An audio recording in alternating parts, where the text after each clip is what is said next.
Halo, selamat pagi semuanya. Assalamualaikum warahmatullahi wabarakatuh. Perkenalkan kami dari kelompok 6 yang beranggotakan Joseph, Tiara, Janisa, Ismi, dan Vito. Kami akan mengemukakan pendapat kami mengenai pengawasan dan pengendalian dalam organisasi. Dalam hal ini, kelompok kami akan mengemukakan pengertian dari pengawasan. Menurut Stoner, Freeman, dan Gilbert, pengawasan adalah sebagai proses dalam menetapkan ukuran kinerja dan pengambilan tindakan untuk sebuah pencapaian yang telah ditetapkan. Berikut ini dapat dijelaskan mengenai tujuan dari fungsi pengawasan. Yang pertama adalah adaptasi lingkungan. Maksud dari adaptasi lingkungan adalah bagaimana sebuah perusahaan akan mengawasi baik itu di lingkungan yang bersifat internal maupun lingkungan yang bersifat eksternal. Yang kedua adalah meminimalkan kegagalan.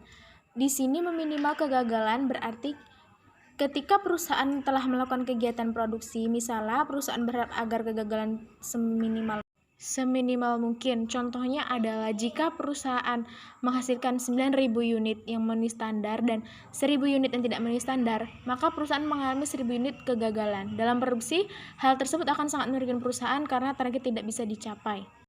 Tujuan ketiga dari fungsi pengawasan adalah meminimumkan biaya.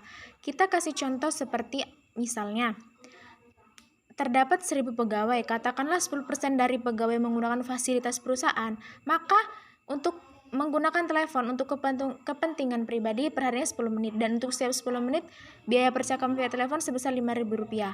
Berarti perusahaan mengeluarkan sekitar Rp500.000 perharinya.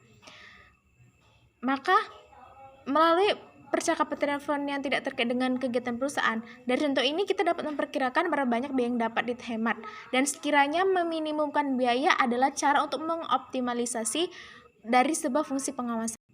Yang terakhir adalah mengantisipasi kompleksitas. Mengantisipasi kompleksitas berarti perusahaan dapat mengantisipasi kegiatan organisasi yang kompleks. Ketika kegiatan perusahaan hanya memproduksi satu jenis barang atau 10 orang pekerja, maka dua bagian dalam struktur organisasi barangkali kegiatan manajemen dapat relatif untuk mudah dilakukan. Tipe-tipe pengawasan. Tipe-tipe pengawasan dikelompokkan menjadi 3. Yang pertama, tipe pengawasan pendahuluan atau preliminary control. Tipe pengawasan pendahuluan atau sering disebut steering control atau preliminary control dirancang untuk mengantisipasi masalah-masalah atau penyimpangan-penyimpangan dari standar dan tujuan yang memungkinkan untuk dikoreksi pada suatu tahap kegiatan. Yang kedua adalah pengawasan pada saat kerja berlangsung atau yang sering disebut concurrent control. Maksudnya adalah pengawasan ini terjadi ketika pekerjaan dilaksanakan, yang gunanya untuk memonitor pekerjaan yang berlangsung guna memastikan bahwa sasaran-sasaran telah dicapai. Yang ketiga adalah pengawasan feedback atau pengawasan umpan balik, yang dimana pengawasan ini memusatkan pada kinerja organisasional yang telah dilaksanakan guna mengukur penyimpangan yang mungkin terjadi atau tidak sesuai dengan standar. Selanjutnya, setelah kita mengetahui tentang arti dari pengawasan, maka selanjutnya adalah pengendalian. Pengendalian adalah suatu proses pemantauan prestasi dan pengambilan tindakan untuk menjamin hasil yang telah diharapkan. Dalam sebuah manajemen, proses pengendalian punya arti yang berbeda, di mana arti dari proses pengendalian tersebut bahwa seluruh tingkatan dalam manajemen, manajer harus memastikan bahwa orang-orang yang mereka awasi dapat mengimplementasikan strategi yang dimaksud. Elemen-elemen sistem pengendalian dibagi menjadi 4. Yang pertama adalah pelacak atau detektor.